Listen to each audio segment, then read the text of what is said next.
Hey guys, we wanted to cover just a few topics on student loans.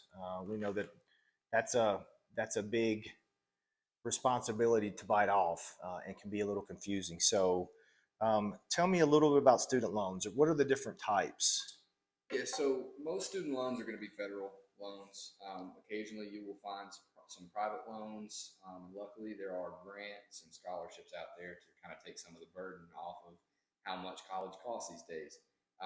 But yeah, student loans are typically federal. In between those, that's what when you fill out the FAFSA, that's what you're applying for. Okay, and Um, by federal, that's government, right? yep, Those are they're government sanctioned, yeah, and so these controlled. different companies are private companies, but they're issuing through the government. So essentially, they're buying these government loans. Gotcha. But that is much beyond anybody with student loans worries. Right. That's kind of out of your control with that. So, are you paying student loans while you're in school? No, you can, and that's one of the things that you could watch out for. Some of them will penalize you for early payment. Wow. Um, some of them won't. And so that's something to find out. If you decide, hey, I want to pay my interest um, while I'm in school on these loans, make sure before you start doing that you're not going to be penalized for it because then otherwise, why are you Right. doing it? Well, good to do. So yeah, some of the subsidized loans, they subsidized or unsubsidized, one of the two. One of them does charge interest while you're in school. One of them doesn't. And in my experience, there's no real way to say, "Hey, I just want that one that doesn't charge interest." It's mine were split down the middle. Every Gotcha. semester that I had to take out student loans, if I took out $10,000, 5,000 would be accruing interest, and the other 5,000 wasn't, and it would only start once you graduated. And you've got a 6 month, but which may have changed since all the COVID regulations went in, but Right. typically it's a 6 month buffer from the day that you are reported from your school that you graduated to when they're going to start knocking on your door. Gotcha. So when you graduate, you got 6 months and then they hit. Yep. Gotcha. That makes sense. I've been told that that's the only type of loan that you cannot get out from under That is true. through So, bankruptcy or anything, right? right. So, in it's either the late 70s or the early 80s, Congress had a bankruptcy reform policy that went into effect that took away the ability to include student loans and bankruptcy filing. So, if you get them, they're yours forever. I mean, I've heard of people like retiring Yeah, and still paying absolutely. student loans. Yeah. So they're never going to go away. And after that happened, the government started loaning a lot more because you're going to have to pay it back. Right. And Not it's as an not easy as trap risky. to fall into. Yeah. Make sure you're not taking out any more than you have to. Some schools, when I went for my undergraduate, they would only take out what you needed.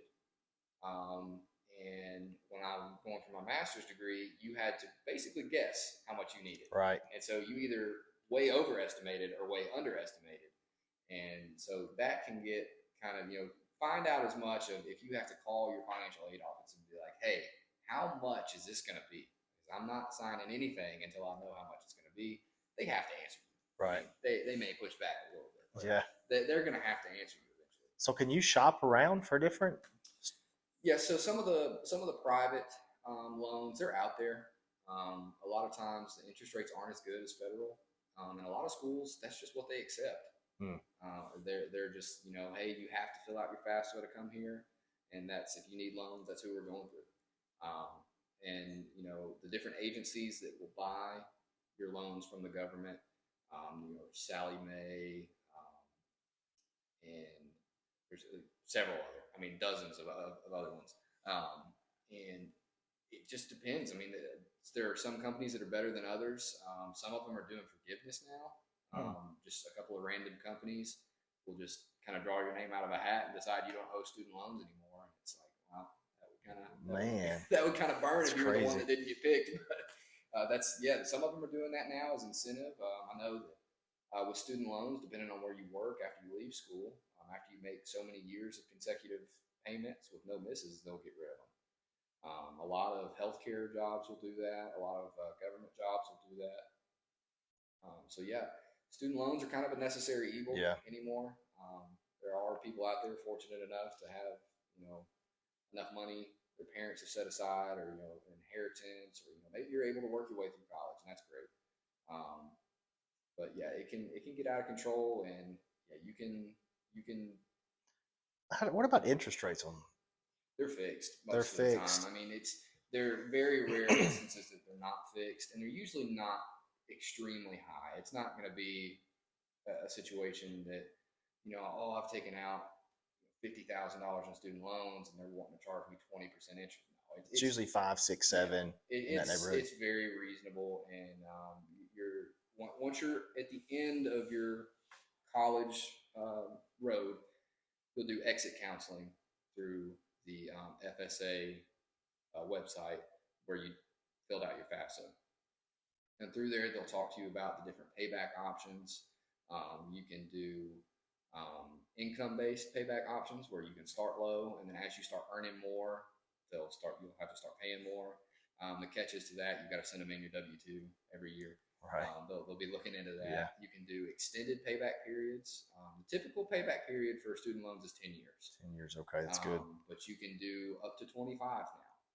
And so with that, even though it's only 5 or 6% interest, you're going to be paying triple over the course of 25 years at what you actually took out. And if that's something you have to do, sure. I mean, do it. If that's the only way you'll be able to afford your payments in order to go to school, do it. Do what fits your budget, your lifestyle. Don't hurt yourself over these. And definitely talk to your loan agency. They'll help you. There's a difference between deferring your loans and just not paying them. I mean, if you're just like, hey, I can't pay them for a little bit, call them and tell them that, and they'll defer them for so long. You'll probably accrue a little bit of interest while you're not paying, but if you talk to them before you just quit paying, they'll help you get back on track. Keep from dinging your credit and getting you in trouble. Makes sense. Anything else that you can think of to kind of watch for, questions to ask? It's pretty basic, isn't it? Yeah, it's pretty basic. Don't fall into the trap that there's going to be a lot of people. You leave high school, they're going to these big name schools. Don't feel like you have to do that. At the end of the day, I mean, unless you're going to be like a lawyer or something, it's not going to matter too much where you went. It's just the fact that you did and that you finished. There's a lot of people that rack up a lot of student loan debt to go to these fancy schools, and it doesn't really matter. Right. Take advantage of programs like Tennessee Promise. There's no shame in that. Don't let anybody tell you that there is. I mean, I think the best thing about those is it gives you a couple more years, like unless you know exactly what you're going to do. Yeah, and a lot right. It gives you a couple years to work, and it gives you. Think, coming out of high school, I know exactly what I'm going to do. You go in there and start taking those classes. You do a couple of job shadows, maybe an internship, and then you realize I don't want to do this. Yeah. And then you've already spent a whole bunch of money. Right. Why not go to school for free for 2 years? Let yourself work out the kinks, figure out what you actually want to do, and then go spend the money on it. Yeah. So yeah, that's my advice. Yeah, it's good stuff. Well, guys, if you have any other questions, there's an inquiry form on the same page that you found this video. If you want to send us your information, if you have questions, if you want to sit down, have a phone call, anything that we can do to help you out, just send us your information and we'll get back in touch with you. All right, I appreciate it. Yeah, thank you.